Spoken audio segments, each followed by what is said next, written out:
أشهد أن محمد رسول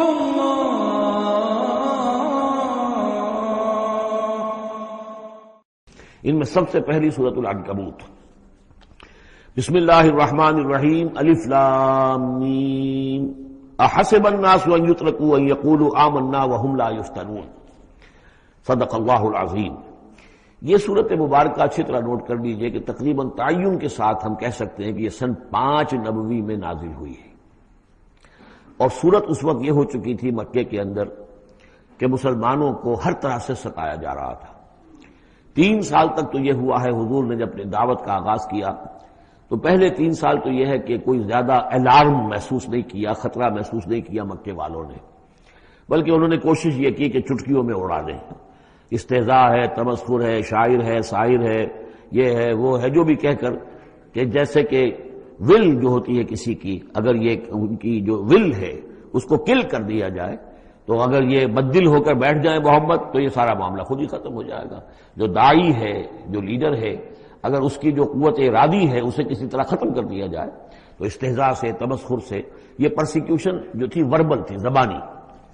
لیکن جب انہوں نے دیکھا کہ یہ دعوت تو بڑھ رہی ہے، اور سب سے بڑھ کر یہ ہے کہ ہمارے غلاموں کے طبقے میں سے لوگ ان کے پاس آ گئے ہیں اور ایمان لے آئے ہیں، اور ہمارے نوجوان ان کے گرویدہ ہو گئے ہیں، ہمارے نوجوان ان کے پر ایمان لے آئے ہیں، اور اونچے گھرانوں کے نوجوان، مصعب بن عمیر آ گیا ہے، اور عثمان ابن عفان آ گیا ہے رضی اللہ تعالیٰ عنہما، اور فلاں آ گئے ہیں، سعد ابن ابی وقاص آ گیا، وہ بھی نوجوان تھے، یہ جو اس طرح کے اونچے گھرانوں کے لوگ آ گئے ہیں۔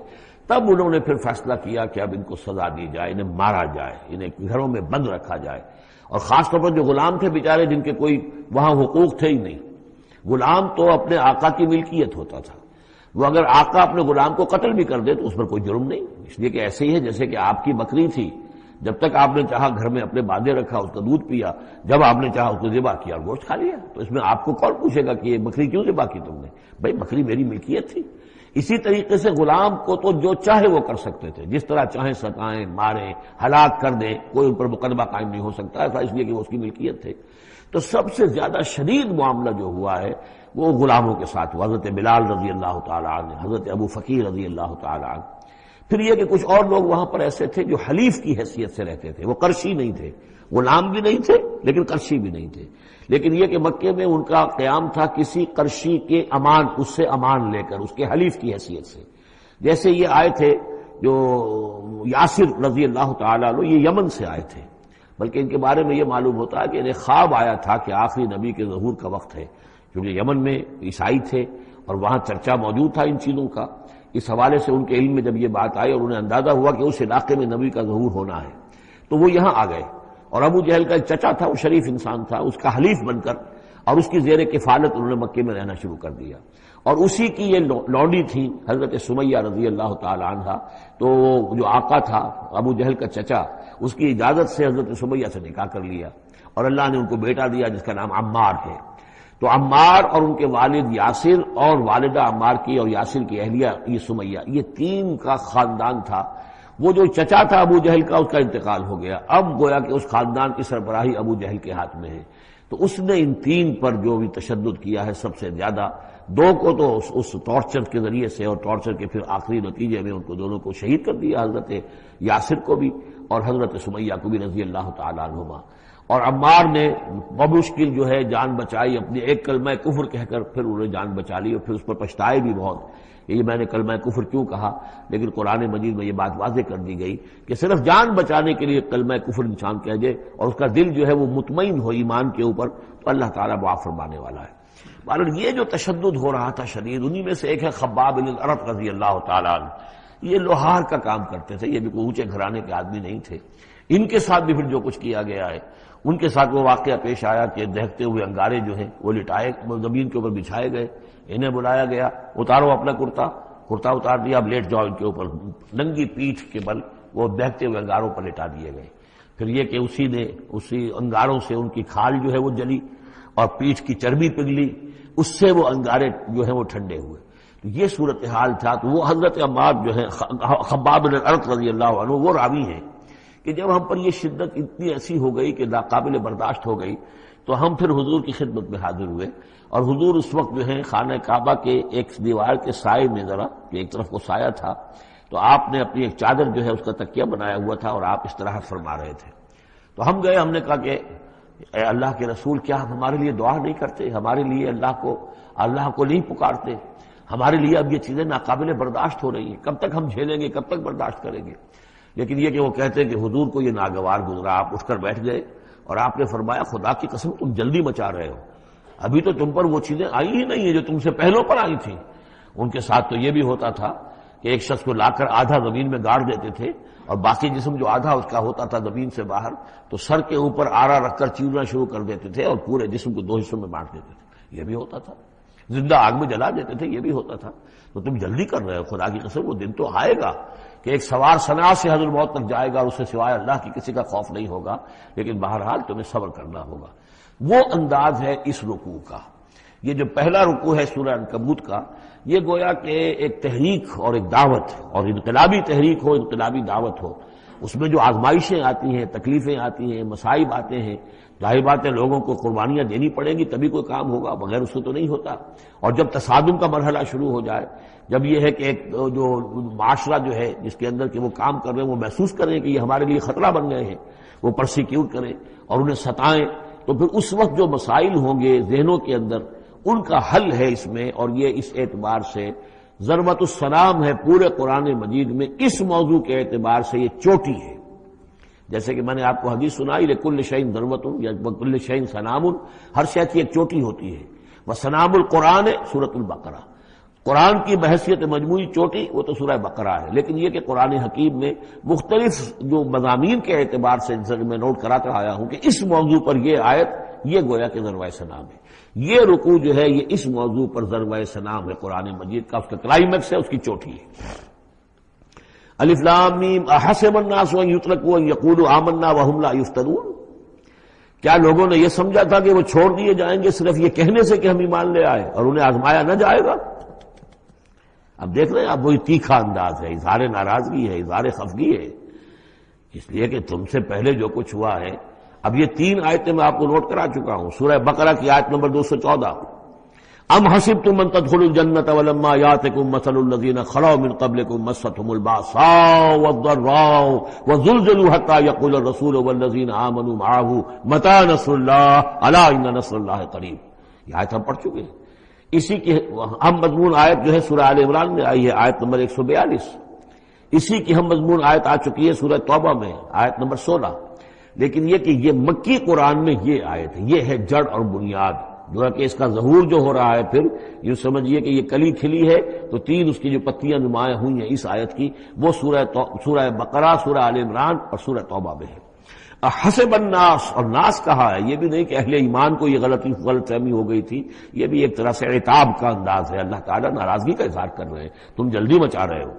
احسب الناس ان یترکوا ان یقولوا آمنا وهم لا یفتنون، کیا لوگوں نے یہ سمجھا تھا کہ وہ یہ کہنے سے جنت میں داخل ہو جائیں گے، چھوڑ دیے جائیں گے کہ وہ ہم ایمان لے آئے، انہیں آزمایا نہ جائے گا؟ وَلَقَدْ فَتَنَّا الَّذِينَ مِن قَبْلِهِمْ، ہم نے تو جو بھی ان سے پہلے تھے ان کو بھی آزمایا ہے، ہر ایک کو آزمایا، آزمائش کے بغیر ہم نہیں کسی کے ایمان کو تسلیم کرتے۔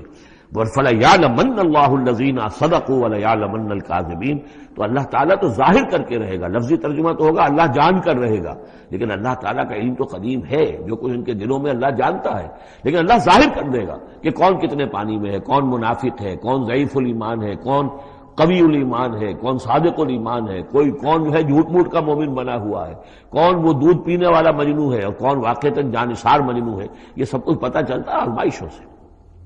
اور ہم نے تو آزمایا ہے ان کو بھی جو ان سے پہلے تھے، تو لازماً اللہ واضح کر کے رہے گا، مبرہن کر دے گا ان کو بھی کہ جو سچے ہیں، اور وہ یقیناً واضح کر دے گا، نمایاں کر دے گا ان کو بھی جو جھوٹے ہیں۔ اب اس کے ساتھ ہی دیکھیے اس میں جو عجیب آپ کو بات ملے گی اس رکوع میں، یہ 2 آیتیں آئی ہیں، کیونکہ ایک آیت تو حروف مقطعات پر تھی، یہ 2 آیتیں آئی ہیں، اس میں تو ڈانٹ، ایک طرح کی ڈانٹ پڑ گئی ہے صحابہ کرام کے اوپر جنہوں نے ذرا سا بھی شکوہ کیا تھا، لیکن اب 2 آیتوں میں اس کی دلجوئی ہے ان کی، یعنی یہ کہ ایک طرف ترغیب ہے تو ترغیب بھی ہے، جیسے کوئی شفیق استاد ہوتا ہے کبھی کسی وقت ڈانٹتا بھی ہے، کوئی گھڑکی بھی دیتا ہے، کوئی جھڑکی بھی دیتا ہے، کسی وقت مارتا بھی ہے، سزا بھی دیتا ہے، پھر لیکن کسی وقت پھر یہ کہ حوصلہ افزائی بھی کرتا ہے، تھپکی بھی دیتا ہے، پیٹھ پر ہاتھ رکھتا ہے۔ تو اس طریقے سے یہ اللہ تعالیٰ کا معاملہ اپنے بندوں کے ساتھ اسی طرح ہے جیسے کہ حدیث میں آیا خلق و عیال اللہ، مخلوق جو ہے اللہ تعالیٰ کے لیے اس کے کنبے کی حیثیت رکھتی ہے۔ تو دو آیتیں جو آئی ہیں وہ تو گویا کہ ایک طرح سے سرزنش کی اور اظہار ناراضگی، اظہار خفگی۔ اب دو آیتیں دیکھیے، ام حسب الذین یعملون السیئات ان یسبقونا، کیا سمجھا ہے، گمان کیا ان لوگوں نے جو یہ برے کام کر رہے ہیں۔ یہ اشارہ ہے ابو جہل جو مار رہا ہے، حضرت یاسر کو مار رہا ہے، حضرت سمیہ کو مار رہا ہے، ٹارچر کر رہا ہے، یا جو بھی امیہ ابن خلف ہے جو حضرت بلال کے ساتھ وہ سختیاں کر رہا ہے، گلے میں رسی ڈال کر، اور جو جانوروں کی لاشیں ہوتی ہیں ان کے طریقے سے گھسیٹا جا رہا ہے مکے کی گلیوں کے اندر، اور بڑی تپتی ہوئی جو ہے گلیاں ہیں اور اوپر سورج آگ برسا رہا ہے، اور سیدھا لٹا دیا گیا ہے انہیں ننگے پیٹھ، اور پھر اوپر ایک بھاری پتھر بھی رکھ دیا گیا۔ لوگ یہ حرکتیں کر رہے ہیں، کیا ان کا یہ گمان ہے کہ وہ ہماری پکڑ سے بچ جائیں گے؟ اب یہ بات ان کی طرف آئی تو گویا کہ اہل ایمان کے لیے ایک دل جوئی اور تشفی، ان کے زخموں پر مرہم رکھا جا رہا ہے۔ یہ نہ سمجھو کہ یہ بچے رہیں گے، ایک وقت آئے گا۔ چنانچہ خود حضرت بلال رضی اللہ تعالیٰ عنہ نے غزوہ بدر میں امیہ ابن خلف جو ان کا آقا تھا اسے قتل کیا ہے۔ حالانکہ حضرت عبد الرحمن ابن عوف نے کوشش کی، اس کے ساتھ کچھ ان کے تعلقات تھے پرانے، اس کی بنا پر اس کو بچانے کی کوشش کی کہ تاکہ اسے قید کر لیں، قتل نہ ہونے دیں، قیدی ہو جائے تاکہ پھر یہ کہ وہ فدیہ دے کر چھوٹ سکے۔ لیکن حضرت بلال کو جو غصہ تھا اس پر، تو وہ پورا غصہ انہوں نے اس وقت اتارا ہے۔ اور یہی بات میں کہا کرتا ہوں کہ جو مکے میں 12 برس کہا گیا کہ ذرا اپنے ہاتھ روکے رکھو، تو نالا ہے بلبل شوریدہ تیرا خام ابھی، اپنے سینے میں اسے اور ذرا تھام ابھی، ایک وقت آئے گا کہ تمہارے ہاتھ کھول دیے جائیں گے۔ اور وہ ہم سورہ حج میں پڑھ چکے ہیں، اذن للذین یقاتلون بانہم ظلموا، اب تک تمہارے ہاتھ ہم نے باندھے رکھے ہوئے تھے اور اب تمہارے ہاتھ کھولے جا رہے ہیں۔ ام حسب الذین یعملون السیئات ان یسبقونا ساء ما یحکمون، کیا یہ سمجھتے ہیں ابو جہل اور یہ امیہ ابن خلف اور اسی کے قبیل کے اور لوگ کہ جو یہ حرکتیں کر رہے ہیں ہم نے انہیں چھوٹ دی ہوئی ہے، اس وقت ہمارے ان اہل ایمان بندوں پر جو چاہیں یہ کر لیں، ہمیں کچھ دیر کے لیے ہم نے ان کو آزادی دے رکھی ہے، لیکن بالآخر پکڑیں گے انہیں تو ان بطش ربک لشدید، وہ پکڑ بھی بڑی سخت ہوگی۔ دوسری آیت جو ہے مزید ان کی دلجوئی کے لیے، من کان یرجو لقاء اللہ فإن اجل اللہ لآت، جو کوئی بھی اللہ سے ملاقات کا امیدوار ہے اسے یقین رکھنا چاہیے کہ اللہ کی ملاقات کا وہ معین وقت آ کر رہے گا۔ یعنی اے بلال اور اے ابو فقیہ اور اے خباب، تمہیں کہیں یہ گمان نہ ہو شیطان یہ وسوسہ نہ کہیں تمہارے دلوں میں ڈالے اور تمہیں پریشان کرے کہ پتہ نہیں آخرت ہونی بھی ہے کہ نہیں ہونی ہے۔ جیسا کہ میں نے عرض کیا تھا کہ دنیا نقد ہے، آخرت ادھار ہے۔ اب آپ نے جان مال تو ساری یہاں دینی ہے، دنیا میں دینی ہے، جنت ملے گی آخرت میں۔ تو جو شیطان وسوسہ اندازی کرتا ہے، نو نقد نہ تیرا ادھار، یہ ادھار کی دنیا جو معاملہ ہے، سودا ادھار کی جنت ہے یہ، اور تم دنیا کے اندر اپنا سب کچھ لٹا رہے ہو، تو ایسا نہ ہو۔ تمہیں یقین رکھنا چاہیے کہ وہ وقت آ کر رہے گا اور اللہ تعالیٰ تمہاری ان تمام ایثار اور قربانی کی جو تم دے رہے ہو اس کے دین کے لیے، اس کی توحید کے لیے، اس کا بھرپور تمہیں صلہ دے گا۔ وَهُوَ السَّمِيعُ الْعَلِيمُ، وہ سب کچھ سننے والا ہے اور سب کچھ جاننے والا ہے، اس کی نگاہ سے کوئی چیز پوشیدہ نہیں ہے۔ وَمَنْ جَاهَدَ فَإِنَّمَا يُجَاهِدُ نَفْسِهِ، اب پھر ایک ذرا تھوڑے سے سرزنش کی آیت بھی آ گئی، دو آئی تھی سرزنش کے انداز میں، دو دلجوئی کے انداز میں، اب پھر ایک پھر سرزنش کا انداز ہے۔ وہ کیا ہے؟ وَمَنْ جَاهَدَ فَإِنَّمَا يُجَاهِدُ لِنَفْسِهِ، دیکھو اگر تم کوئی قربانیاں دے رہے ہو، تکلیف اٹھا رہے ہو، ایثار کر رہے ہو، تو جو بھی جہاد کر رہا ہے وہ اپنے لیے کر رہا ہے، وہ ہمارے اوپر احسان نہ سمجھے۔ اللہ تعالیٰ کی شان اس سے بہت اونچی ہے۔ یہ ہم سورہ حجرات میں جا کر پڑھیں گے، یمنون علیک ان اسلموا قل لا تمنوا علی اسلامکم بل اللہ یمن علیکم ان ہداکم للایمان، تم اگر اللہ کے لیے، اللہ کے دین کے لیے کچھ کرتے ہو تو نہ احسان سمجھو اللہ پر اور نہ احسان سمجھو اللہ کے رسول پر۔ اللہ کا احسان ہے کہ اس نے تمہیں قبول کر لیا ہے اور تمہیں یہ ساری کام کرنے کی توفیق وہ دے رہا ہے، یہ احسان مانو۔ منت بنے کی خدمت سلطان ہمیں کو نہیں، اس کا احسان نہ دھرو بادشاہ پر کہ تم خدمت کر رہے ہو بادشاہ کی۔ منت شناسزو کہ بخدمت بداشتک، اس کا احسان مانو کہ اس نے تمہیں خدمت کا موقع دیا ہے۔ تو اللہ تعالیٰ کا احسان مانو اور یہ نہ سمجھو کہ تم اللہ پر کوئی احسان کر رہے ہو۔ ومن جاہد فإنما یجاہد لنفسہ، اب دیکھ رہے ہیں کہ کس قدر متعلق یہ چیزیں ہیں، انسانی احساسات ہوتے ہیں، اس طرح کے خیالات آتے ہیں۔ ان اللہ لغنی عن العالمین، اللہ تعالیٰ تو تمام جہانوں سے غنی ہے، اسے کسی کی احتیاج نہیں ہے۔ والذین آمنوا وعملوا الصالحات، اب ایک آیت آ رہی پھر دلجوئی والی، اور جو لوگ ایمان لائے اور جو لوگ نیک عمل کریں گے، ایمان کے تقاضے پورے کریں گے، ثابت قدم رہیں گے، ان مصیبتوں کو جھیلیں گے، لَنُكَفِّرَنَّ عَنْهُمْ سَيِّئَاتِهِمْ، ہم لازماً دور کر دیں گے ان سے ان کی برائیوں کو، ان کے نامہ اعمال کے اوپر اگر کوئی دھبے ہوئے بھی، کوئی چھینٹی ہوئی بھی تو ہم انہیں ہٹا دیں گے، اور وَلَنَجْزِيَنَّهُمْ أَحْسَنَ الَّذِي كَانُوا يَعْمَلُونَ، اور لازماً بدلہ دیں گے۔ اس رکوع میں آپ دیکھ رہے ہیں کہ یہ جو لام مفتوح شروع میں اور پھر نون مشدد جو ہے وہ کس قدر تکرار کے ساتھ آ رہا ہے۔ فَلَيَعْلَمَنَّ اللَّهُ الَّذِينَ صَدَقُوا وَلَيَعْلَمَنَّ الْكَاذِبِينَ، آیت نمبر 3 کے اندر بھی 2 مرتبہ وہ صیغہ آیا۔ اب یہاں جو آیا لَنُكَفِّرَنَّ عَنْهُمْ سَيِّئَاتِهِمْ، ہم لازماً ان سے ان کی برائیوں کو دور کر دیں گے، وَلَنَجْزِيَنَّهُمْ أَحْسَنَ الَّذِي كَانُوا يَعْمَلُونَ، اور یقیناً بدلہ دیں گے انہیں بہت عمدہ ان کے اعمال کا۔ وَوَصَّيْنَا الْإِنسَانَ بِوَالِدَيْهِ، اب ایک مسئلہ اور تھا عملی، جو لوگ ایمان لائے تھے نوجوان تھے، جو ان میں سے نوجوان تھے، اب ان کے لیے مسئلہ یہ ہو گیا کہ والدین کہہ رہے ہمارے حقوق ہیں تمہارے اوپر، ہم نے تمہیں پالا پوسا ہے، لہذا ہمارا حکم مانو، ہم کہتے ہیں کہ محمد سے تم اپنا تعلق توڑ لو، چھوڑو اس کو، دین کو، کیوں اس میں لگے ہوئے ہو، آخر تم ہماری اولاد ہو، ہم نے تمہیں پالا، خاص طور پہ ماں، حضرت سعد بن ابی وقاص کی والدہ، والد تو فوت ہو چکے تھے لیکن والدہ جو ہے اس نے بڑے ناز و نام میں پالا تھا، اب اس کے بعد اس نے جو ہے مرن برت رکھ لیا اس عورت نے، ماں جو تھی حضرت سعد بن ابی وقاص کی، اگر سعد اپنے باپ کے دین میں واپس نہیں آتا تو میں اپنے آپ کو ہلاک کر دوں گی، مر جاؤں گی، نہ کچھ کھاؤں گی نہ پیوں گی۔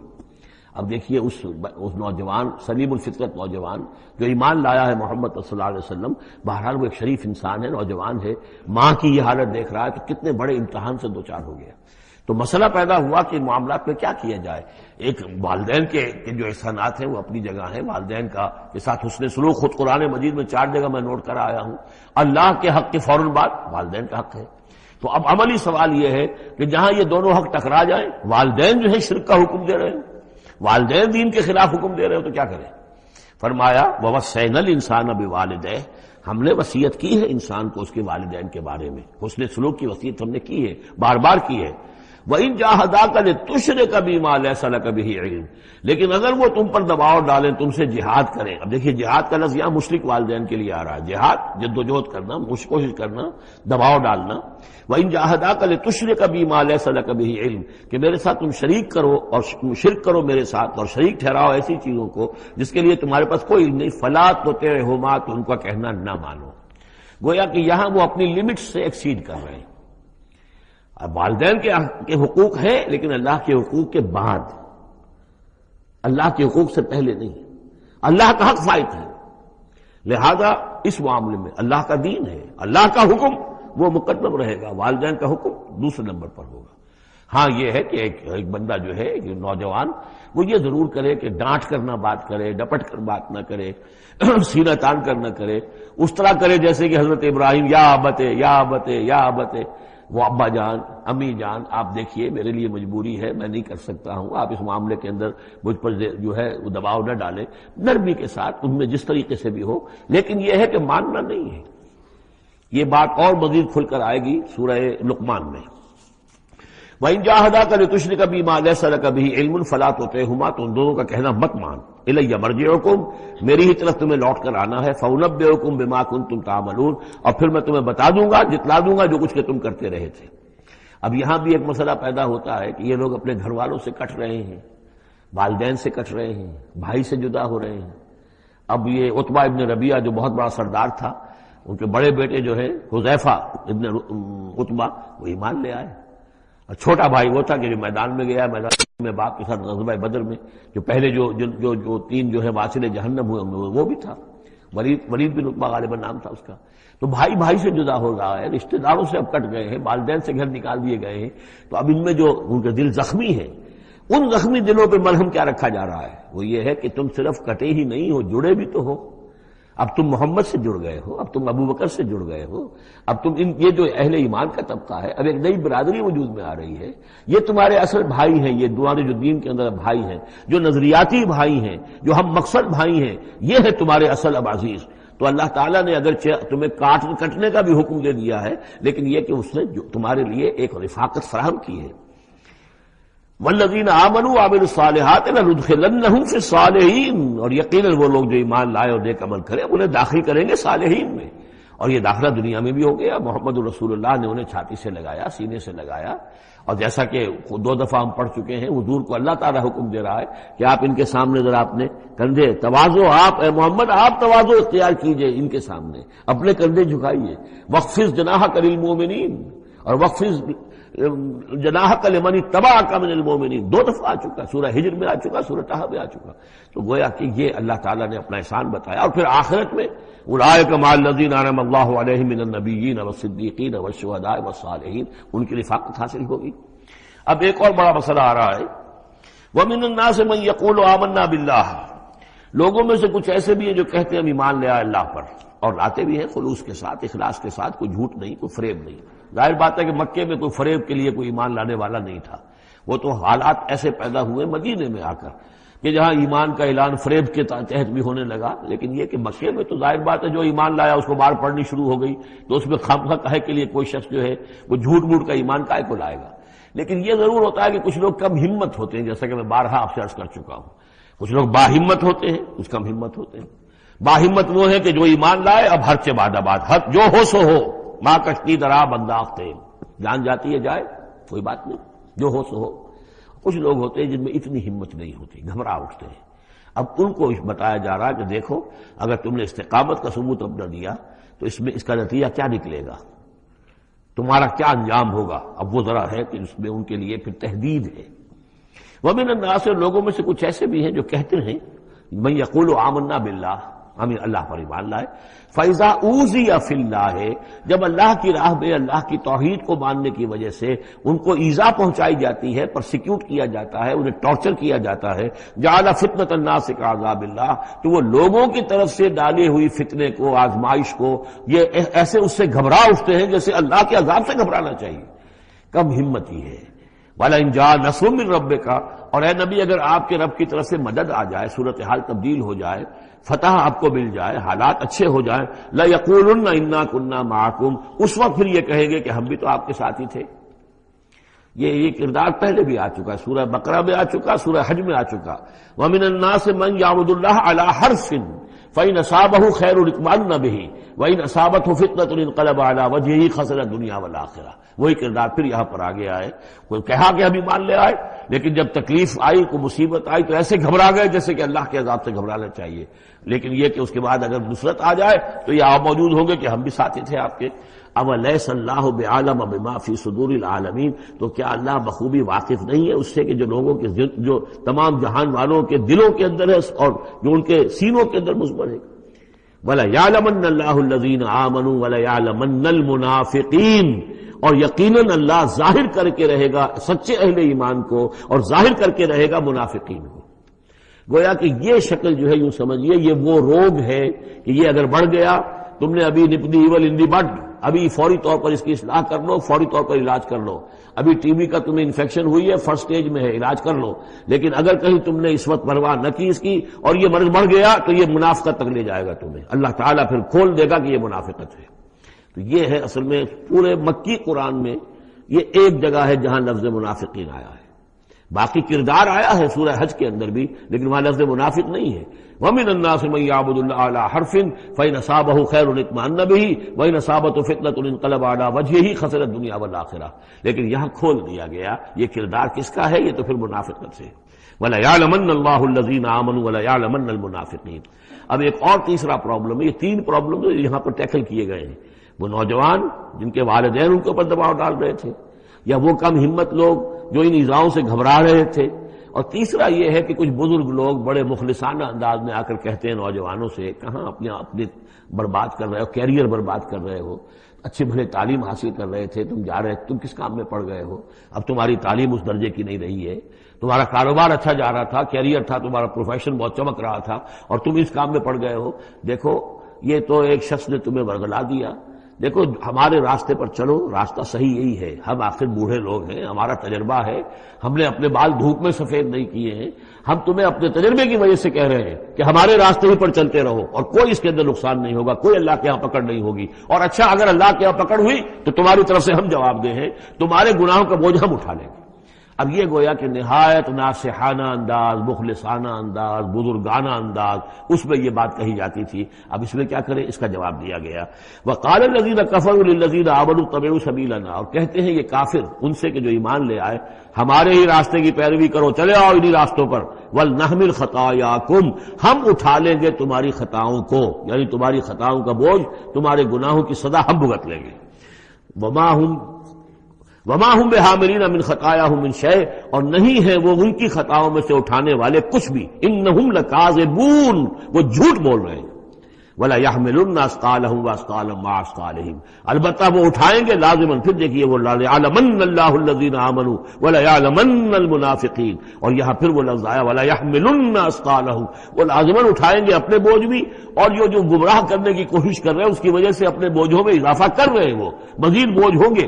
لیکن اے نوجوانوں، اگر تم نے ان کی بات مان لی تو تمہارے بوجھ جو ہے وہ نہیں رہ سکیں گے، وہ تمہیں کو اٹھانے پڑیں گے.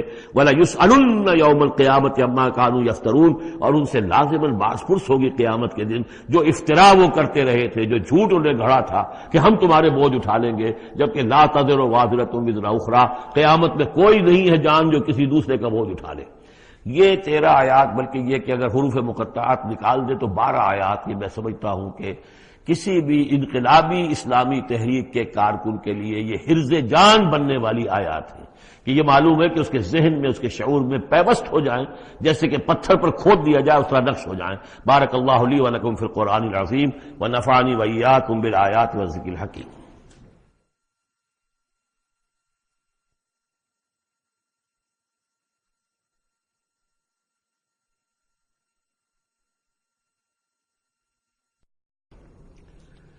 وَلَقَدْ أَرْسَلْنَا نُوحًا إِلَىٰ قَوْمِهِ فَلَبِثَ فِيهِمْ أَلْفَ سَنَةٍ إِلَّا 50 عَامًا فَأَخَذَهُمُ الطُّوفَانُ وَهُمْ ظَالِمُونَ.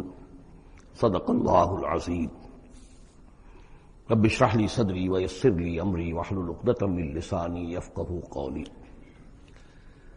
سورہ عنکبوت کے کل 7 رکوع ہیں. پہلا رکوع جیسا کہ میں عرض کر چکا ہوں کہ قرآن مجید کے اہم ترین مقامات میں سے ہے، خاص طور پر دعوت اور تحریک اور اللہ تعالیٰ کے دین کے غلبے کی جد و جہد میں جو مسائل درپیش ہوتے ہیں کارکنوں کو، اس دور میں جب کہ پرسیکیوشن ہو، ستایا جا رہا ہو، مشکلات آ رہی ہوں، قربانیاں دینی پڑیں، تو اس کے جتنے بھی مسائل پیدا ہوتے ہیں ان سب کا بہت ہی جامع جو بیان ہے اور رہنمائی ہے وہ اس رکوع میں آ چکی ہے. اسی لیے میں نے اس پر زیادہ وقت صرف کیا ہے کہ جو عام طور پہ دورہ ترجمہ قرآن کے درمیان اتنا وقت جو نہیں لگایا جا سکتا. تو یہ نوٹ کر لیجئے کہ مطالعہ قرآن حکیم کے جس منتخب نصاب کا میں تذکرہ کرتا رہا ہوں چند دنوں سے، اس کا جو 5واں حصہ ہے اس کا پہلا سبق جو ہے وہ اسی سورہ عنکبوت کے پہلے رکوع پر مشتمل ہے، اور یہ اس حصے کا یوں سمجھیے کہ بمنزلہ فاتحہ ہے اس حصے کے لیے. اب جو بقیہ 6 رکوع ہیں ان میں 3 میں انباء الرسل کا معاملہ آ رہا ہے، لیکن ظاہر بات ہے کہ یہاں جو انباء الرسل آ رہے ہیں تو بیچ بیچ میں خاص طور پر یہی جو مسئلہ ہے بیک گراؤنڈ میں جو مسلمانوں کے مسائل درپیش ہیں، اور جو اس وقت حضور صلی اللہ علیہ وسلم اور آپ کے ساتھی جن مسائل سے دوچار ہیں، اور جو کچھ کے کشاکش جو ہے مکے میں ہو رہی ہے اہل کفر اور اہل ایمان کے مابین، تو اس کے یوں سمجھیے بٹوین دی لائنز وقفے وقفے سے اس کی طرف بھی اشارے ہیں.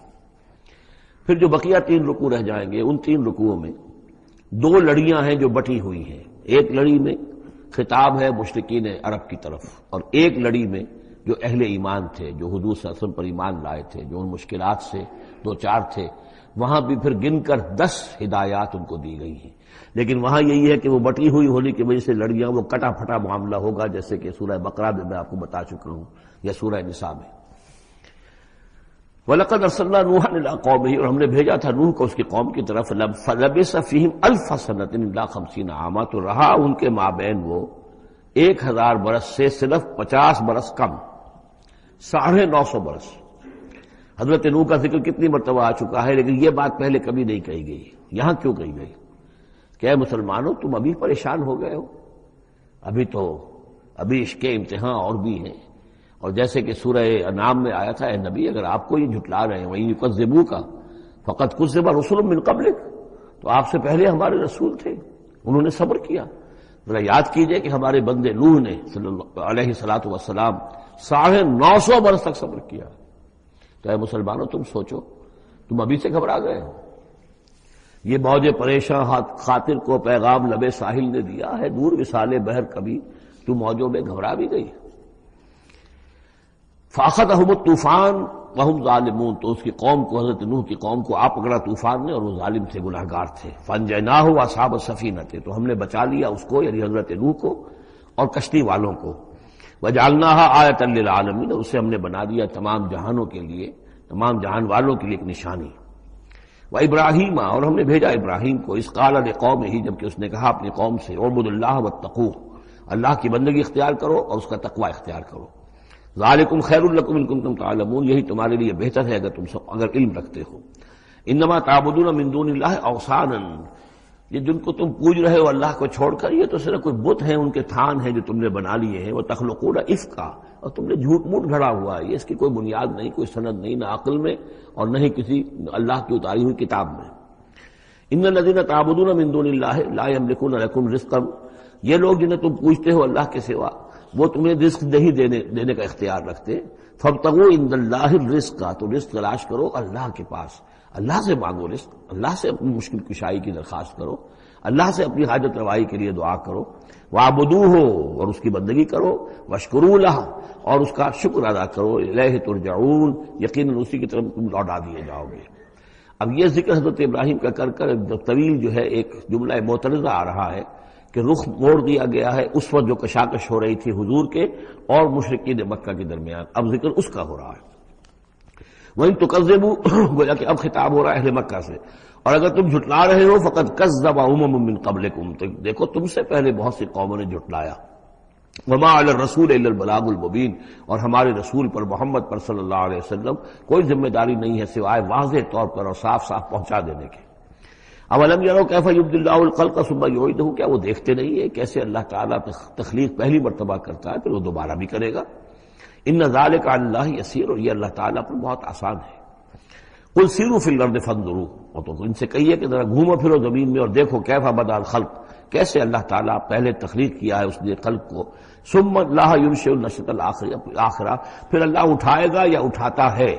دنیا میں بھی ہو رہا ہے کہ کھیتی جو ہے وہ ختم ہو گئی، پھر اگلی پھر فصل آ گئی، پھر فصل آ گئی، یہ تو ایک سائیکل چل رہا ہے، اور پھر یہ کہ اللہ تعالیٰ دوسری مرتبہ تمہیں اسی طرح اٹھا دے گا۔ نشأۃ آخرہ جو ہے آخرت کی جو تمہیں اٹھانا ہے وہ اللہ کے اختیار میں ہے۔ ان اللہ علی کل شیء قدیر، یقینا اللہ ہر شے پر قادر ہے۔ یعذب من یشاء ویرحم من یشاء، وہ جس کو چاہتا ہے عذاب دیتا ہے دے گا، اور جس کو چاہے گا رحم فرمائے گا۔ وإلیہ تقلبون، اور اسی کی طرف تم لوٹا دیے جاؤ گے۔ وما انتم بمعجزین فی الارض، اور تم اسے شکست نہیں دے سکتے زمین میں، ولا فی السماء، نہ آسمان میں، نہ زمین میں کہیں بھاگ کر نہ آسمان میں کہیں بھاگ کر اللہ کو عاجز کر سکتے ہو۔ وما لکم من دون اللہ من ولی ولا نصیر، اور نہیں ہے کوئی تمہارا اللہ کے سوا نہ حمایت، یعنی اللہ کے ورے یا اللہ کے مقابلے میں۔ یہ دون کا لفظ بہت سے معنی دیتا ہے عربی زبان میں، دیکھنا ہوتا ہے کس کانٹیکسٹ میں کیا معنی ہے۔ اس کانٹیکسٹ میں اللہ کے مقابلے میں تمہارا کوئی نہ ولی ہوگا نہ نصیر ہوگا، نہ کوئی حمایتی نہ مددگار۔ والذین کفروا بآیات اللہ ولقائہ، اور جن لوگوں نے کفر کیا اللہ کی آیات کا اور اس سے ملاقات کا انکار کیا، اولئک یئسوا من رحمتی، یہ وہ لوگ ہیں جو میری رحمت سے مایوس ہو چکے ہیں۔ واولئک لہم عذاب علیم، اور ان کے لیے تو دردناک عذاب ہے۔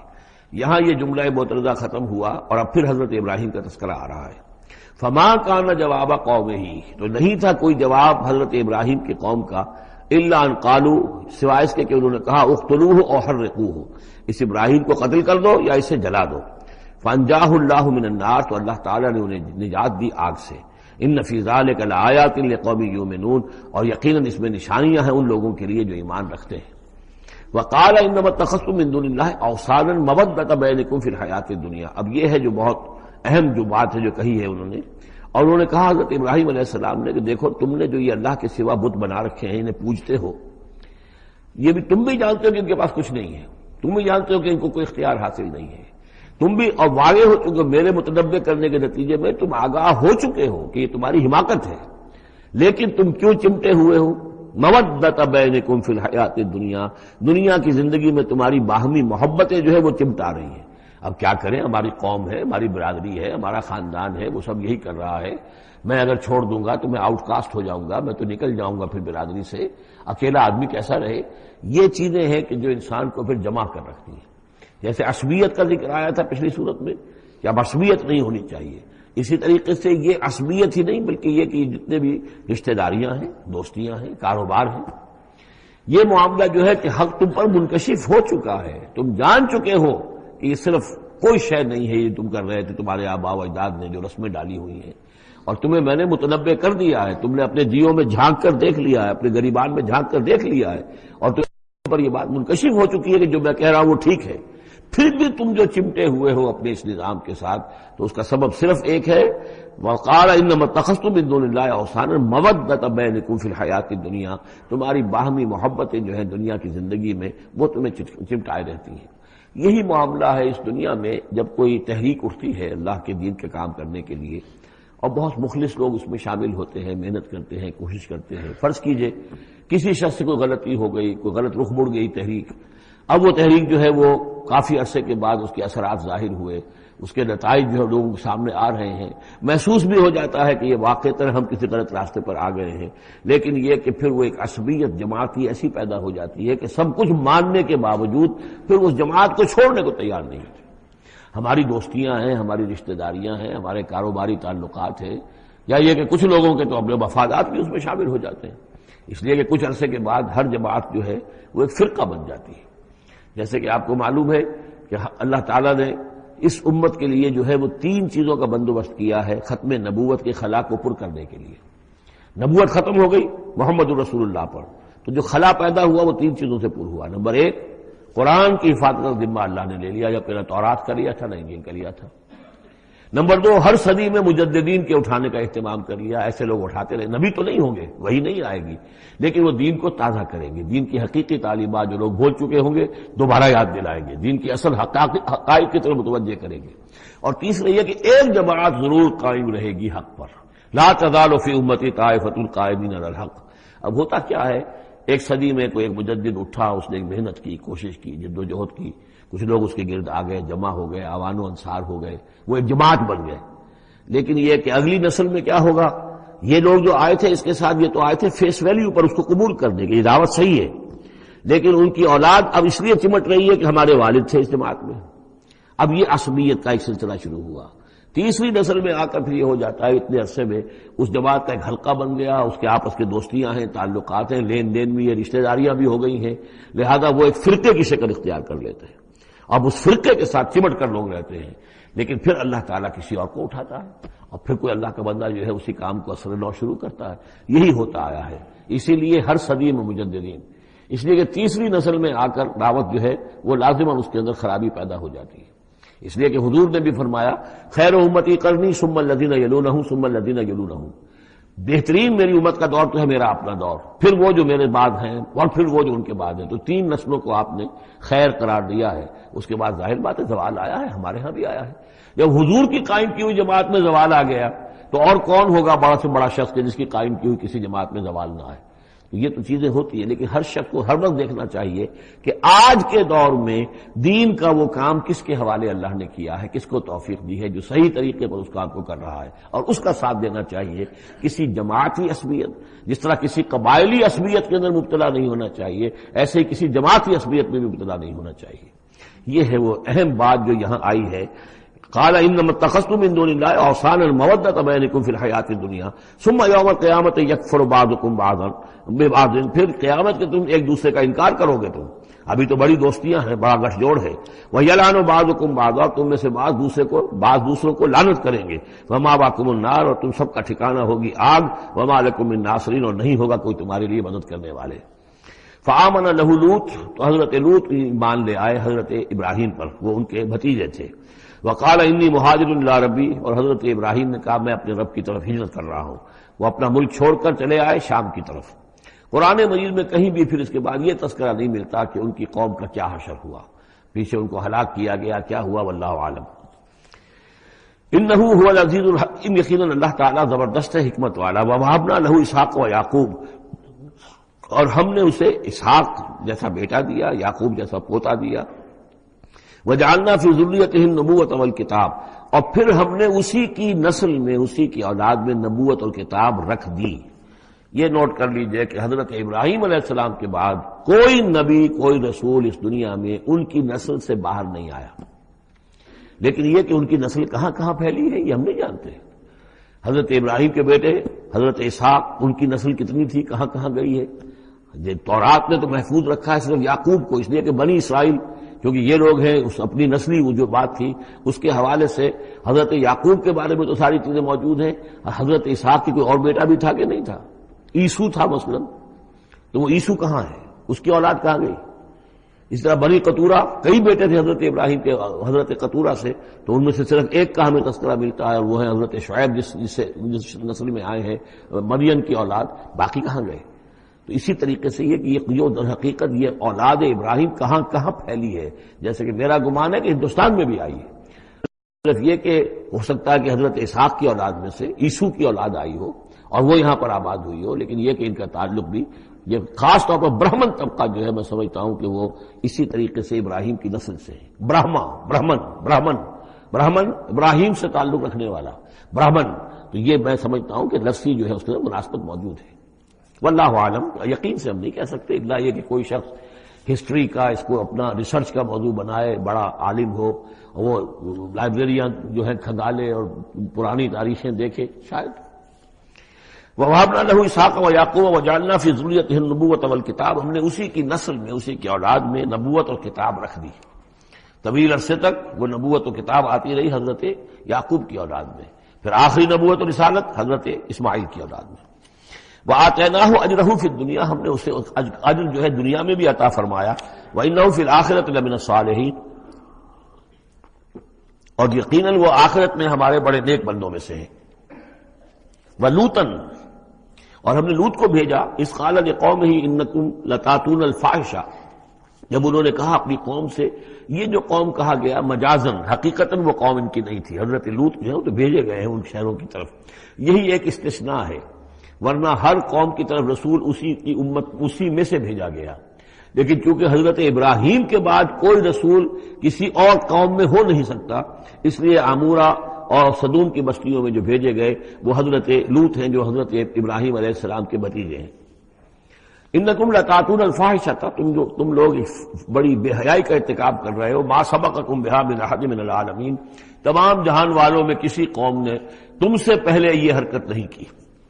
انکم لتاتون الرجال، کیا تم مردوں کی طرف آتے ہو اپنی شہوت کو پورا کرنے کے لیے، وتقطعون السبیل، اور راستہ مارتے ہو، یعنی فطرت کا راستہ تو یہ ہے، اولاد ہوتی ہے تو ہوتی ہے مرد اور عورت کے ملاپ سے، تم نے جو راستہ اختیار کیا تو گویا کہ اس فطرت کی راہ کو تم کاٹ رہے ہو۔ وَتَأْتُونَ فِي نَادِيكُمُ الْمُنكَرَ، اور تم اپنی مجلسوں میں یہ اس کا ارتکاب کرتے ہو، یہ ان کی بے حیائی کی اور ڈھٹائی کی انتہا ہو گئی تھی۔ فما کان جواب قومہ، تو نہیں تھا جواب اس کی قوم کا کوئی، الا ان قالوا، سوائے اس کے کہ انہوں نے کہا ائتنا بعذاب اللہ ان كنت من الصادقین، اے لوط اگر سچے ہو تو اللہ کا عذاب لے آؤ۔ قال رب انصرنی علی القوم المفسدین، تو انہوں نے حضرت لوط نے دعا کی پروردگار میری مدد فرما ان مفسدوں کے خلاف۔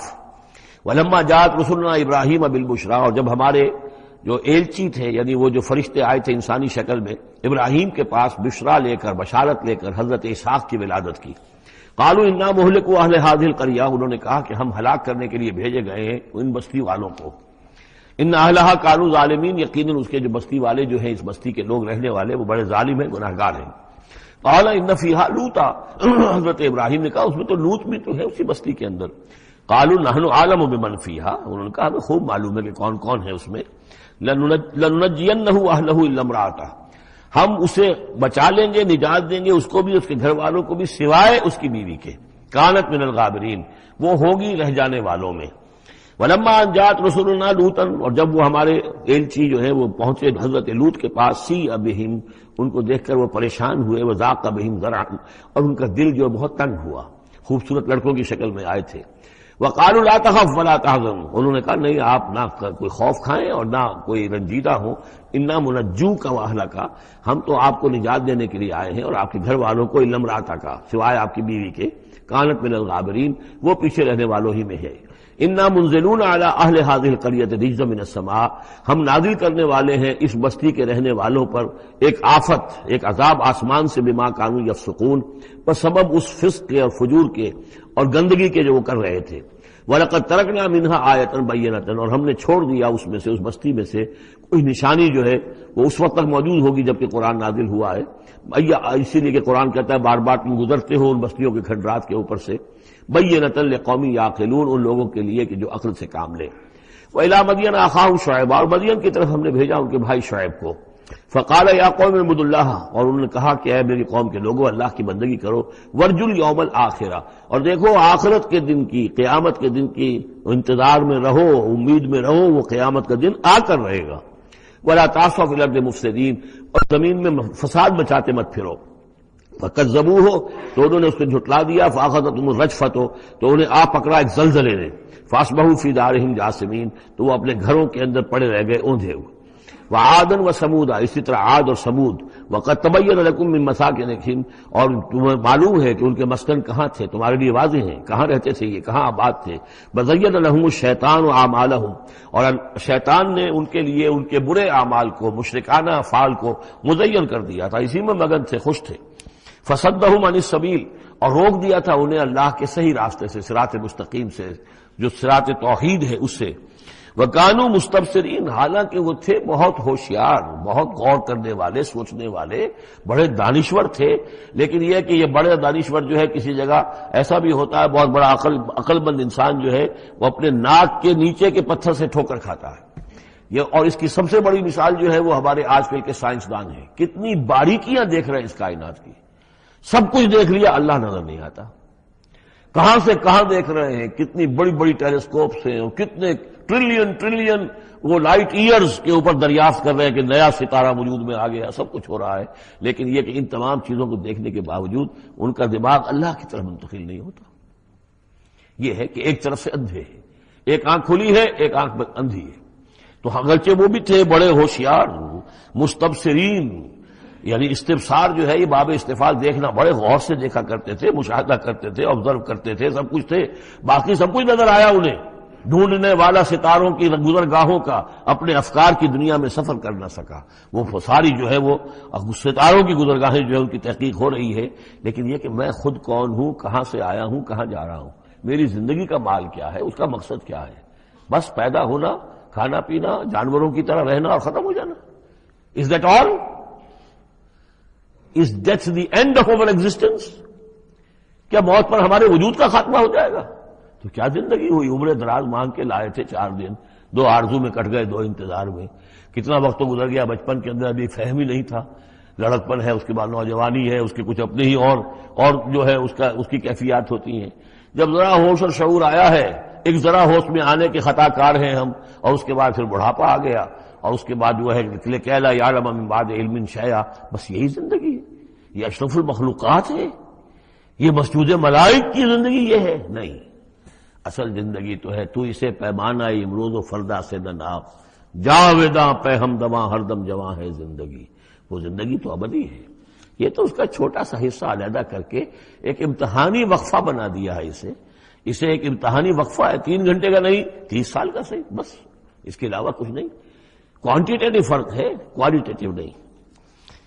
وقارون وفرعون وحامان، اور ہلاک کیا ہم نے قارون کو بھی اور فرعون کو بھی اور حامان کو بھی۔ وَلَقَدْ جَاءَهُم مُوسَىٰ بِالْبَيِّنَاتِ، ان کے پاس موسیٰ آئے تھے واضح تعلیمات لے کر۔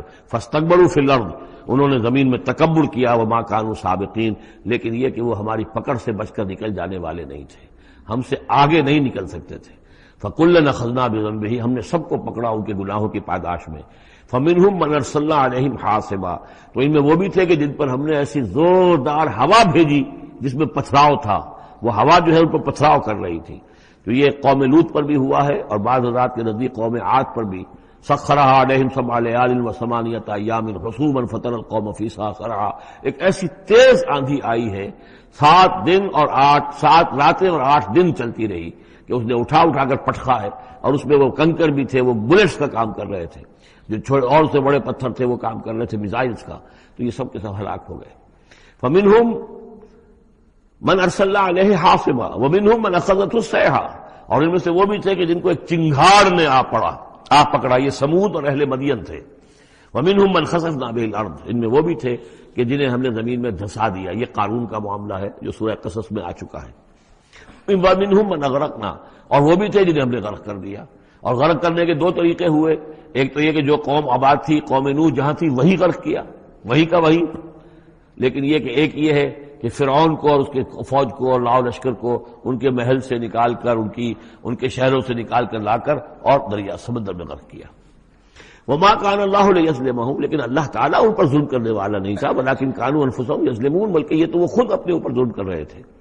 مثل الذين اتخذوا من دون الله اولیاء كمثل العنكبوت، یہ بھی اس حصے کی ان 3 رکوعوں کی بڑی اہم آیت ہے، تمثیل ہے، مثال ان لوگوں کی کہ جنہوں نے اللہ کے سوا کسی کو اپنا حمایتی بنا رکھا ہے۔ یہ حمایتی غیر مرئی بھی ہو سکتے ہیں، جیسے یہ ہماری دیوی ہے، یہ دیوتا ہے، یہ اس کی کرپا چاہیے، اس کی نظر کرم ہو، یہ ہمارے جو اولیاء اللہ ہیں ذرا ان کی طرف سے اگر کچھ ہمیں فیض پہنچ جائے۔ اور یہ بھی ہوتا ہے دنیا میں بھی، مادی اعتبار سے بھی، اور یہ جو بھی کاز اینڈ ایفیکٹ کا سلسلہ اس کے تحت بھی تو ہم آخر لوگوں کو اپنا دوست سمجھتے ہیں، یہ ہمارے حمایتی ہے، یہ ہماری مدد کریں گے، لیکن واقعہ یہ ہے کہ سوائے ایک اللہ کی دوستی کے باقی ساری دوستیاں جو ہیں وہ مکڑی کے جالے جتنی بس مضبوط ہیں، اس سے زیادہ نہیں ہے۔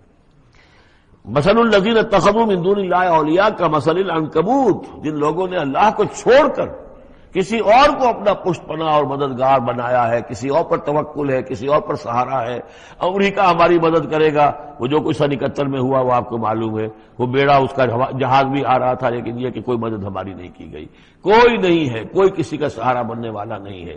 سہارا تو اگر کوئی ہے تو وہ اللہ ہے، لیکن اس کو تم نے چھوڑ دیا، اس کو سہارا نہیں بنایا۔ مثل الذین اتخذوا من دون اللہ اولیاء کمثل العنکبوت اتخذت بیتا، یہ مکڑی بھی تو ایک گھر بناتی ہے، جالا بناتی ہے، وَإِنَّ أَوْهَنَ الْبُيُوتِ لَبَيْتُ الْعَنكَبُوتِ، اور سب جانتے ہیں کہ تمام گھروں میں سب سے زیادہ کمزور گھر وہ اس مکڑی کا گھر ہے۔ لَوْ كَانُوا يَعْلَمُونَ، کاش کہ انہیں معلوم ہوتا۔ إِنَّ اللَّهَ يَعْلَمُ مَا يَدْعُونَ مِن دُونِهِ مِن شَيْءٍ، اللہ خوب جانتا ہے کہ جس کو یہ پکار رہے ہیں اللہ کے سوا کوئی شے ہے ہی نہیں۔ وَهُوَ الْعَزِيزُ الْحَكِيمُ، اور وہ زبردست ہے حکمت والا۔ وَتِلْكَ الْأَمْثَالُ نَضْرِبُهَا لِلنَّاسِ وَمَا يَعْقِلُهَا إِلَّا الْعَالِمُونَ، اور یہ مثالیں ہیں کہ جو ہم لوگوں کے لیے بیان کرتے ہیں لیکن نہیں سمجھتے ان سے مگر وہی لوگ کہ جو علم رکھنے والے ہیں۔ خلق اللہ السماوات والارض، اللہ تعالیٰ نے آسمان اور زمین تخلیق فرمائے، بالحق، حق کے ساتھ۔ ان فی ذلک آیۃ للمؤمنین، یقیناً اس میں نشانی ہے اہل ایمان کے لیے۔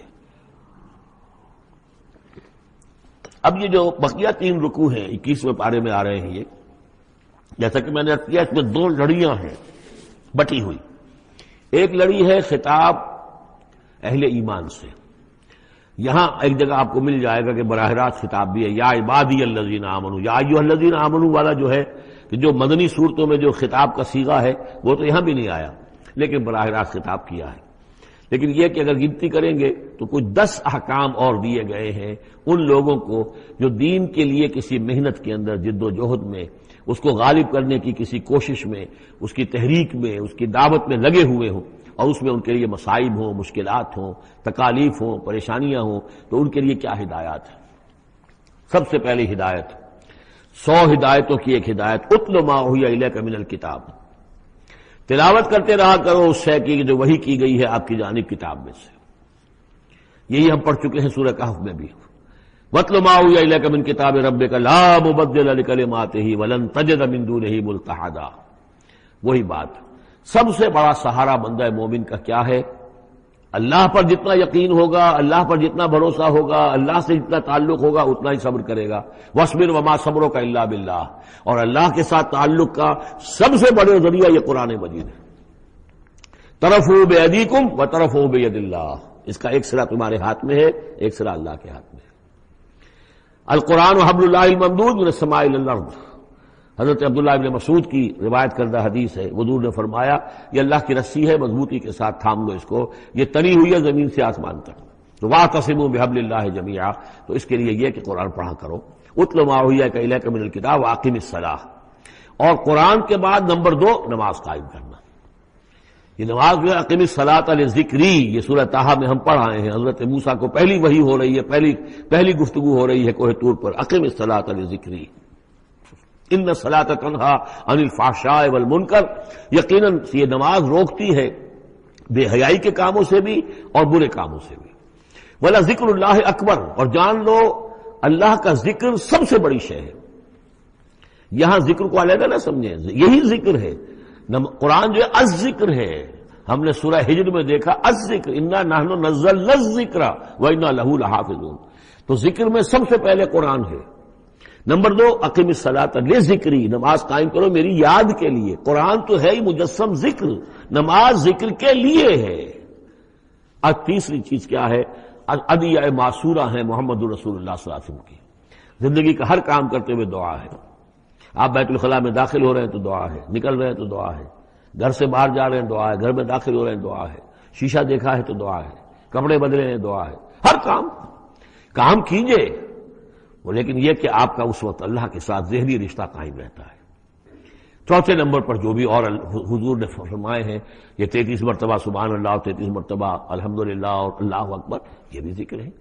تو یہ تمام شکلیں ذکر کی ہیں، صرف کسی ایک شے کو ذکر نہ سمجھے ہمارے ہاں یہ بن گیا بس اللہ اللہ کر رہے ہیں تو ذکر ہے، نہیں، ذکر میں سب سے پہلے قرآن کی تلاوت ہے۔ اتل ما اوحی الیک من الکتاب واقم الصلاۃ ان الصلاۃ تنہی عن الفحشاء والمنکر ولذکر اللہ اکبر واللہ یعلم ما تصنعون۔ ایک تو یہ ہدایت ہو گئی، اللہ خوب جانتا ہے جو تم کر رہے ہو۔ دوسری ہدایت ولا تجادلوا اہل الکتاب الا باللتی احسن، جنہیں پہلے تم سے کتاب دی گئی تھی ان سے جھگڑا مت کرو مگر بہترین طریقے پر، ان سے بات کرو تو بڑے ہی اسلوب سے کرو، خوبصورتی سے کرو، بات کو سمجھانے کے لیے کرو، ان کی توہین نہ ہو، ان کے جذبات کو آپ بھڑکنے نہ دیں، ان میں حمیت جاہلی جو ہے اپنی امکانیت تک تو کوشش کریں کہ وہ بھڑکے نہ، باقی پھر وہ جو کرتے ہیں اللہ کے ہاں وہ ذمہ دار ہوں گے، لیکن ان سے گفتگو کرو تو بڑے عمدگی کے ساتھ کرو۔ الا الذین ظلموا منہم، سوائے ان کے جو ان میں سے ناانصافی پر تل گئے ہوں۔ اب یہ استثناء جو 2 معنی میں ہے، ایک تو یہ ہے کہ اس کا مطلب یہ کہ ان سے مجادلہ کرو ہی نہ، اور دوسرے یہ کہ اگر ان کے ساتھ کسی وقت کوئی سختی بھی کرنی پڑے، کوئی سخت جملہ بھی کہنا پڑے تو اجازت ہوگی، جہاں معلوم ہو جائے کہ یہ ہٹ درمی کے اوپر جو ہے آ گیا ہے تو وہاں اس دونوں کا امکان پیدا ہو جائے گا۔ وقولوا، لیکن تمہیں ان سے کہنا کیا ہے یہ بھی سمجھ لو، تاکہ اب اس کو یہ سمجھیے کہ یہ ہمیں مسلمانوں میں جب کام کرنا ہے، مسلمان سو گئے ہیں، بھول گئے اپنے سبق کو، انہیں یاد دلانا ہے تو اسی انداز میں انہیں یاد دلانا ہے۔ قولوا آمنا بالذی انزل الینا وانزل الیکم، ان سے کہو بھائی ہم تو ایمان رکھتے ہیں اس پر بھی جو تمہاری طرف نازل کیا گیا اور اس پر بھی جو آپ کی طرف نازل کیا گیا۔ وَإِلَٰهُنَا وَإِلَٰهُكُمْ وَاحِدٌ، اور یہ تو نہیں ہے کہ ہمارا خدا کوئی اور ہے تمہارا خدا کوئی اور ہے، ہمارا الہ اور تمہارا الہ ایک ہی تو ہے۔ وَنَحْنُ لَهُ مُسْلِمُونَ، اور ہم تو اسی کے سامنے فرما بردارانہ اپنا سر جھکا چکے ہیں۔ وَكَذَلِكَ أَنزَلْنَا إِلَيْكَ الْكِتَابَ، اے نبی اسی طرح ہم نے آپ کی جانب بھی کتاب نازل کی ہے۔ فَالَّذِينَ آتَيْنَاهُمُ الْكِتَابَ يُؤْمِنُونَ بِهِ، تو وہ لوگ جنہیں ہم نے کتاب دی ہے، یہود و نصارہ، ان میں بھی وہ لوگ ہیں جو اس پر ایمان لائیں گے یا جو ایمان لا رہے ہیں، جیسا کہ ہم پڑھ چکے ہیں کہ وہ آئے تھے کچھ لوگ جو حبشہ سے ایک وفد کی شکل میں، اور مکے والوں نے انہیں ستایا بھی، استہزاء بھی کیا، لیکن وہ لوگ وہ تھے جو پہلے حضرت عیسیٰ پر ایمان رکھتے تھے، عیسائی تھے، اور اب محمد پر بھی ایمان رکھتے ہیں، تو اللہ تعالیٰ نے ان کو 2 اجر دیا، مرتين۔ وَمِنْ هَؤُلَاءِ مَن يُؤْمِنُ بِهِ، اور ان میں سے یعنی مشرکین مکہ میں سے بھی بہت سے لوگ ہیں جو ایمان لائے ہیں اور ابھی لا رہے ہیں یا لائیں گے۔ وَمَا يَجْحَدُ بِآيَاتِنَا إِلَّا الْكَافِرُونَ، اور ہماری آیات کا انکار تو نہیں کرتے سوائے وہی کہ جو ناشکرے ہیں اور جو کفر کر اڑ گئے ہوں۔ اب ایک اور دیکھیے دلیل، اب یہ حصہ جو ہے یہ دوسری ڈوری آ گئی کہ جس میں روح سخن جو ہے مشرکین کے ساتھ رد و قضا والی بات ہے۔ وَمَا كُنْتَ تَتْلُو مِنْ قَبْلِهِ مِنْ كِتَابٍ، ارے نبی آپ تو اس سے پہلے، اس قرآن کے آپ پر نازل ہونے سے پہلے آپ کوئی کتاب پڑھتے ہی نہیں تھے، آپ دنیاوی اعتبار سے پڑھے ہوئے آدمی ہے ہی نہیں، آپ نے تعلیم حاصل کی نہیں، لکھنا پڑھنا سیکھا نہیں۔ وَلَا تَخُطُّهُ بِيَمِينِكَ، نہ ہی آپ اپنے داہنے ہاتھ سے کچھ لکھتے تھے، کوئی کتاب لکھتے تھے، نہ پڑھتے تھے نہ لکھتے تھے۔ اِذًا لَارْتَابَ الْمُبْطِلُونَ، تو اس شکل میں تو ان کو جو اس کو باطل قرار دے رہے ہیں یہ لوگ جو جھوٹے کہہ رہے ہیں محمد کو، اس شکل میں تو پھر ان کے پاس کوئی کا کوئی شک کرنے کی گنجائش ہو جاتی کہ یہ بڑا لکھنے پڑھنے والے آدمی تھے، مشق کرتے کرتے بہت اچھی چیزیں بھی لکھنے لگے ہیں، اب ان کی زبان جو ہے منج گئی ہے، قلم جو ہے وہ منج گیا ہے، لہذا اب قرآن جیسی شے بھی تصنیف کر لی انہوں نے۔ اگر پہلے سے یہ عمل ہوتا، لیکن تم تو جانتے ہو کہ ہمارے اس نبی محمد نے صلی اللہ علیہ وسلم انہوں نے تو کبھی لکھنا پڑھنا سیکھا ہی نہیں۔ وما كنت تتلو من قبله من کتاب، نبی آپ تو نہیں پڑھا کرتے تھے اس کتاب سے پہلے کوئی کتاب، ولا تخطه بيمينك، اور نہ آپ اسے اپنے داہنے ہاتھ سے لکھتے تھے، اذا لارتاب المبطلون، تب تو ان لوگوں کو شک کرنے کی گنجائش پیدا ہو جاتی۔ بل هو آیات بینات فی صدور الذین اوتوا العلم، بلکہ یہ تو آیات بینات ہیں بڑی روشن ان لوگوں کے سینوں میں جنہیں علم دیا گیا ہے، وہ جانتے ہیں سابقہ جو کتابوں والے ہیں۔ وما یجحد بآیاتنا الا الظالمون، اور ہماری آیات کا انکار نہیں کرتے مگر وہی جو ظالم ہیں۔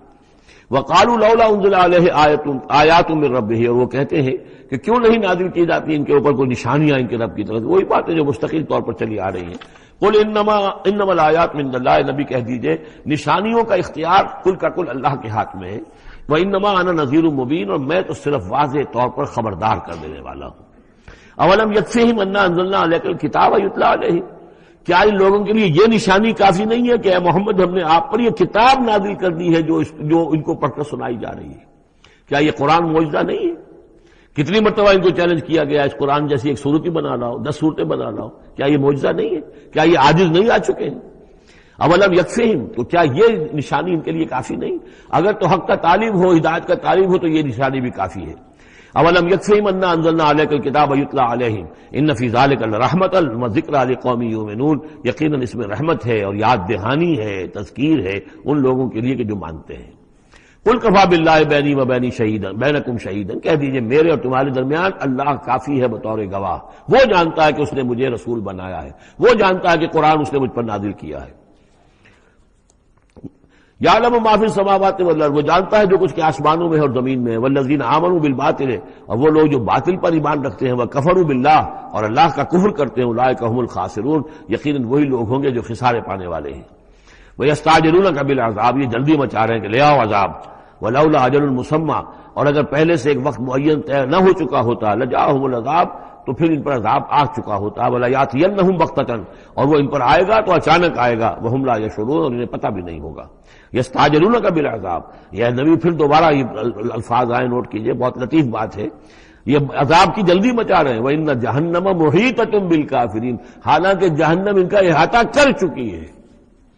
یہ ایسے ہی ہے کہ جیسے کسی شہر کے باہر دشمن آ چکا ہو اور اس نے محاصرہ کر لیا ہو، شہر والوں کو پتہ ہی نہ ہو، تو اس طریقے سے وہ چونکہ غیر مرئی ہے جہنم، نظر نہیں آ رہی، ورنہ حقیقت میں تو جہنم ان کا احاطہ کر چکی ہے۔ یوم یغشاہم العذاب، جس دن کے عذاب ان کو آ کر ڈھانپ لے گا، ان پر چھا جائے گا، من فوقہم ومن تحت ارجلہم، ان کے اوپر سے بھی اور ان کے نیچے سے بھی، ان کے قدموں کے نیچے سے بھی۔ ویقول ذوقوا ما کنتم تعملون، اور پھر کہا جائے گا چکھو اپنے کرتوتوں کا مزہ۔ اب یہاں وہ تیسری ہدایت آ رہی، دو پہلے میں نے گنوائی تھی، اتل ما اوحی الیک من کتاب ربک من الکتاب واقم الصلاۃ ان الصلاۃ تنہی عن الفحشاء والمنکر ولذکر اللہ اکبر۔ دوسری ولا تجادلوا اہل الکتاب الا بالتی ہی احسن الا الذین ظلموا منہم۔ اب دیکھیے تیسری، یا عبادی الذین آمنوا ان ارضی واسعۃ فایایا فاعبدون، اے میرے وہ بندو جو ایمان لائے ہو۔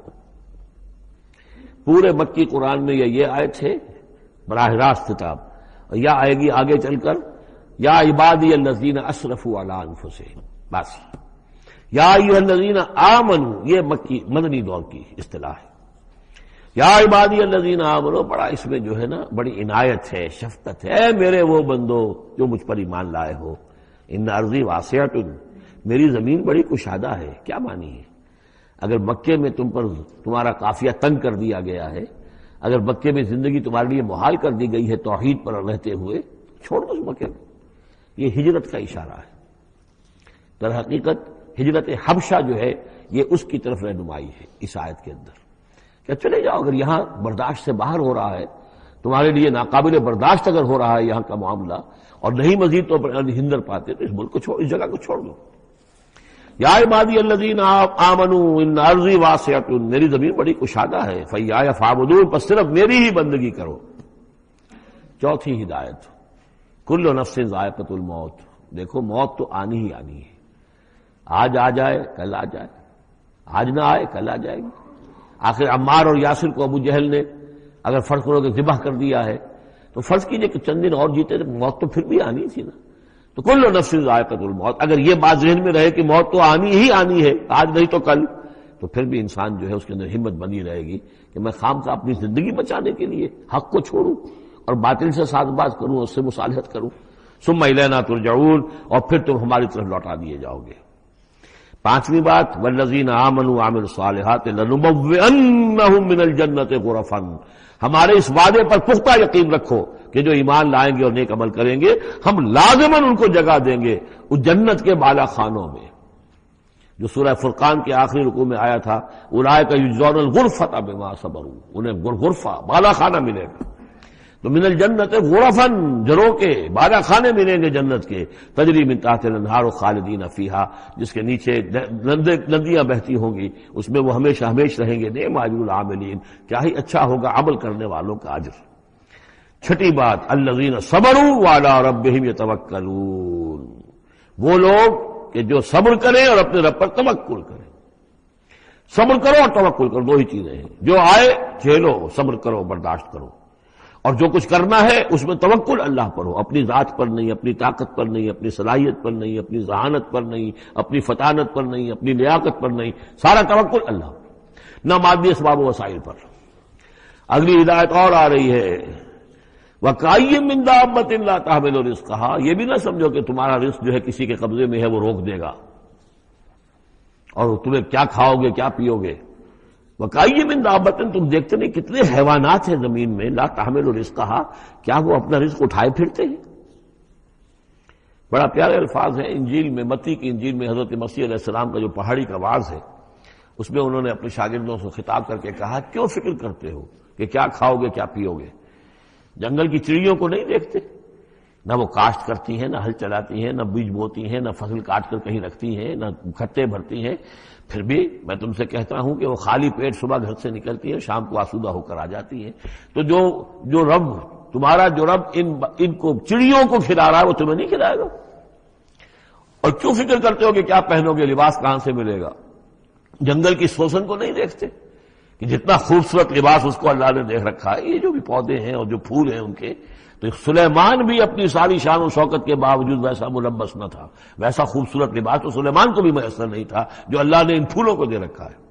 تو غور کرو، جو وہ زمین کی اس گھاس پھوس کو، ان پودوں کو اس قدر حسین لباس دے رہا ہے، عمدہ لباس دے رہا ہے، جو ابھی ہیں اور کل نہیں ہوں گے، یا یہ کہ کاٹ کر اور وہ چولہوں میں جلا دی جائے گی گھاس، تو کیا وہ تمہیں نہیں پہنائے گا؟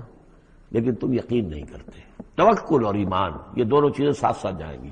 جتنا اللہ پر ایمان ہے اتنا ہی توکل ہوگا، جتنا ایمان کمزور ہے توکل بھی نہیں ہو سکے گا۔ تو الذین صبروا علی ربہم یتوکلون وکأیٍ من دابۃ لا تحمل رزقها، یہ سارے جو ہیں چوپائے اپنا رزق لیے نہیں پھرتے، اللہ یرزقها وإیاکم، اللہ انہیں بھی رزق دیتا ہے، تمہیں بھی دے گا، وہو السمیع العلیم، اور یقیناً وہ سب کچھ سننے والا جاننے والا ہے۔ ایسا نہیں کہ اسے معلوم نہ ہو کہ میرا بندہ بھوکا ہے، میرا وفادار، میرا سپاہی، میرے دین کے لیے کام کرنے والا، اسے یہ معلوم نہ ہو کہ اس کو احتیاج ہے، اس کی کوئی ضرورت ہے، وہ نہ معلوم کس کے دل میں ڈالے گا کہ جو اس کے لیے ذریعہ بنا دے گا اس کو، اور اس کی ضرورت پوری ہو جائے گی۔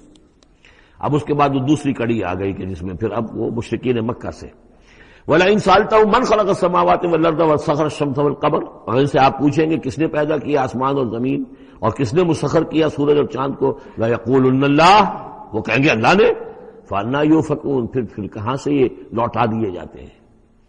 اللہ یبسط الرزق لمن یشاء من عبادہ ویقدر لہ، یہ اللہ ہی ہے کہ جو اپنے بندوں میں سے جس کے لیے چاہتا ہے رزق کو کشادہ کر دیتا ہے، اور جس کے لیے چاہتا ہے ماپ تول کر دیتا ہے، کم کر دیتا ہے۔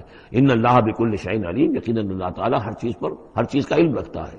وَلَئِن سَأَلْتَهُم مَّن نَّزَّلَ مِنَ السَّمَاءِ مَاءً فَأَحْيَا بِهِ الْأَرْضَ مِن بَعْدِ مَوْتِهَا، اور اگر آپ ان سے پوچھیں گے کس نے برسایا آسمان سے پانی اور زندہ کیا زمین کو اس کے مردہ ہو جانے کے بعد، لَيَقُولُنَّ اللَّهُ، وہ کہیں گے فوراً اللہ نے کیا۔ قُلِ الْحَمْدُ لِلَّهِ، کہو پھر کل حمد کل شکر بھی اللہ ہی کے لیے ہے، بل اکثرہم لا یعقلون، لیکن یہ لوگ ان کی اکثریت عقل سے کام نہیں لیتی۔ اب اگلی اور ہدایت آ رہی اہل ایمان کے لیے، وما هذه الحیاۃ الدنیا الا لہو ولعب وان الدار الآخرۃ لہی الحیوان لو کانوا یعلمون۔ دیکھو مسلمانوں، یہ دنیا کی زندگی تو کھیل کود کے سوا کچھ نہیں، کھیل ہے، کچھ جی کا بہلا لینا ہے، یہ ڈرامہ ہے جو ہو رہا ہے۔ یہاں بادشاہ ہوتا ہے کچھ عرصے کے لیے بادشاہ، جیسے ڈرامے میں بادشاہ ہوتا ہے، لیکن جب مرے گا تو کیا وہ بادشاہت کہاں رہ جائے گی؟ ایسے ہی ڈرامے سے نکل آئے گا، لباس اتار دے گا، تو ایک ایکٹر کا ایکٹر ہے، چاہے وہ فقیر تھا پہلے اس ڈرامے کے اندر، اور دوسرا ایکٹر جو ہے بادشاہ تھا، باہر نکل کر 3 گھنٹے کے بعد دونوں کے دونوں ایک جیسے ہیں، اور وہ نہ وہ بادشاہ ہے نہ وہ فقیر ہے۔ یہ ہے عارضی سا ہے، لیکن یہ کہ ان دار الآخرۃ لہی الحیوان، یقیناً آخرت کا گھر وہ ہے اصل زندگی، زندگی وہ ہے۔ لو کانوا یعلمون، کاش کہ ہمیں معلوم ہوتا، لو کنا نعلم، کاش کہ ہمیں معلوم ہوتا۔ یہ بھی نوٹ کر لیجیے، آخرت کو صرف مان لینا کہ ہاں آخرت ہے، بعد سے بعد الموت ہے، یہ کافی نہیں ہے۔ یہ معلوم ہو کہ اصل زندگی وہی ہے۔ میں نے جو اس کی تشبیہ جو ہے بیان کی ہے بعض مواقع پر، کہ ایک کتاب ہوتی ہے، اس کا دیباچہ بھی ہوتا ہے، اس کا کوئی ضمیمہ بھی ہوتا ہے، چھوٹا سا ضمیمہ۔ ہمارا جو تصور ہے وہ یہ کہ اصل کتاب زندگی تو یہ دنیا کی زندگی ہے، ہاں ایک ضمیمہ اب لگا ہوا ہے آخرت کا، اس کی اہمیت ہمارے نزدیک اتنی ہے۔ ضمیمہ ہے بس، دنیا کی زندگی اصل زندگی ہے۔ ہونا کیا چاہیے کہ یہ دنیا کی زندگی تو دیباچہ ہے، اصل کتاب جو ہے وہ آخرت کی زندگی ہے۔ یہ ریشو پروپورشن کم سے کم، حالانکہ ویسے تو فائنائٹ اور انفائنائٹ کے درمیان کو ریشو پروپورشن ہو ہی نہیں سکتی، ایک لامحدود زندگی اور ایک محدود زندگی، کیا اس میں ریشو پروپورشن ہوگی؟ لیکن یہ کہ پھر بھی اگر کوئی کرنی ہے تو دیباچہ اور کتاب زندگی اصل موت کے بعد کھلے گی، یہ دیباچہ ہے، یہ مقدمہ ہے۔ ہم نے کیا سمجھا ہے اصل زندگی، کتاب زندگی یہ ہے، ہاں ایک ضمیمہ بھی اس کے ساتھ ہے جس کا نام آخرت ہے۔ فَإِذَا رَكِبُوا فِي الْفُلْكِ، پھر انہی مشرکین سے پھر خطاب ہو رہا ہے، اور یہ مضمون کئی بار آ چکا ہے۔ جب یہ سوار ہوتے ہیں کشتی میں، دعوا اللہ مخلصین لہ الدین، تو پھر یہ اللہ ہی کو پکارتے ہیں اس کے لیے اپنی اطاعت کو خالص کرتے ہوئے۔ فلما نجاؤں من البر، اور جب اللہ تعالیٰ انہیں نجات دے دیتا ہے خشکی کی طرف، اذا ہم یشرکون، تو پھر یہ شرک کرنا شروع کر دیتے ہیں۔ لیکفروا بما آتیناہم، تاکہ یہ ناشکری کریں اور کفر کریں ہماری دی ہوئی نعمتوں کے، بلے یتمتعوا، اور تاکہ بس مزے اڑا لیں۔ فسوف یعلمون، پھر یہ جان لیں گے۔ الہاکم التکاثر حتی زرتم المقابر، کلا سوف تعلمون ثم کلا سوف تعلمون۔ اصل حقیقت اس وقت کھلے گی۔ اولم یروا انا جعلنا حرما آمنا، یہ پھر اہل ایمان سے کہا جا رہا ہے، کیا یہ دیکھتے نہیں کہ ہم نے حرم کو ان کے لیے امن کی جگہ بنا دیا ہے۔ وَيُتَخَطَّفُ النَّاسُ مِنْ حَوْلِهِمْ، اور لوگ جو ہے اچک لیے جاتے ہیں ان کے ارد گرد سے، باقی عرب کے اندر تو امن و امان تھا ہی نہیں۔ أَفَبِالْبَاطِلِ يُؤْمِنُونَ وَبِنِعْمَةِ اللَّهِ يَكْفُرُونَ، تو کیا یہ باطل پر ایمان رکھتے ہیں اور اللہ کی نعمت کا یہ کفران کر رہے ہیں۔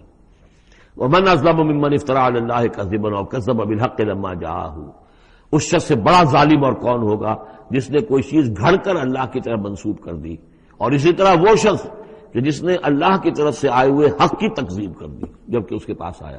یہ دونوں ہم بدن جرم ہیں۔